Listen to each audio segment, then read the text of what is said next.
কোরবানির পশুর চামড়ার দামে ধস, 4 ভাগের 1 ভাগ দামও পাচ্ছেন না খুচরা কাঁচা চামড়া ব্যবসায়ীরা। এজন্য আড়তদার এবং ট্যানারি মালিকদের সিন্ডিকেটকে দুষছেন তারা।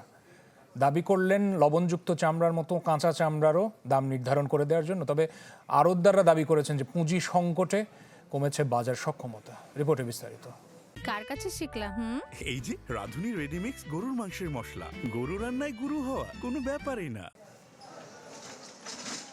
রাজধানীর লালবাগের পোস্তা কোরবানি পশু চামড়া বেচা কেনার অন্যতম আড়ত। এবার বাজার চিত্রটা অন্য পারের মতো নয়। এই এলাকার খুচরা ব্যবসায়ীরা কাঁচা চামড়া নিয়ে এলেও বেচা বিক্রিতে নেমেছে ধস। কিছু চামড়া বিক্রি হলেও দাম একেবারেই কম। অনেকে চামড়া বিক্রি করতে না পারায় ফেরত নিয়ে যাচ্ছেন। অভিযোগ, সিন্ডিকেট করে এমন পরিস্থিতি তৈরি করা হয়েছে। তাই লবণযুক্ত চামড়ার মতো কাঁচা চামড়ারও দাম নির্ধারণ করে দিতে সরকারের প্রতি আহ্বান তাদের। এইবার সর্বনিম্ন দাম নাই না, একটা যে চাহিদা আছে ওইটাই নাই, লিবই না, একবারে সিন্ডিকেট করছে ওরা, সবাই ফালাই দিয়ে যেতে হইতাছে।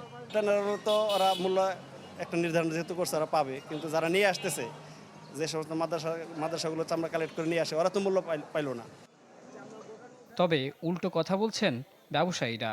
তাদের দাবি, লক্ষ্যমাত্রার চেয়ে কম চামড়া আসছে বাজারে। বেশিরভাগ চামড়া সরাসরি চলে যাচ্ছে সাভারের হেমায়েতপুরে। তার ওপর ট্যানারি মালিকদের কাছে আড়তদারদের পুঁজি আটকে থাকায় কমে গেছে ব্যবসার সক্ষমতাও। পোস্তার মার্কেট তো আপনার আগের মতো নাই, প্রথমত। দ্বিতীয়ত চামড়া আপনার হেমায়েতপুর চলে যেতেছে। আমাদের যোগান এবং আমাদের যে সক্ষমতা ছিল এটা অনেক কমে গিয়েছে। এটার মেইন কারণই হচ্ছে আমাদের কাছে ফিনান্সিয়াল যথেষ্ট ব্যাকআপ নাই। এদিন সাভারের হরিণধরায় বিসিক চামড়া শিল্পনগরী পরিদর্শন করে শিল্প ও বাণিজ্যমন্ত্রী বলেন, সাভারের ট্যানারি স্থাপনের প্রক্রিয়া সঠিকভাবে না হওয়ায় অনেক প্রতিষ্ঠান রুগ্ন ও নিঃশেষ হয়ে গেছে।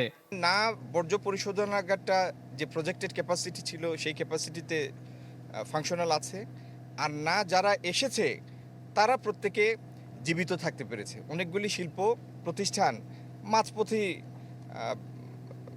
হারিয়ে গিয়েছে। নতুন উদ্যোক্তা তৈরি করে সরকার চামড়া খাতে সুদিন ফিরিয়ে আনার কাজ করছে বলেও জানান মন্ত্রী।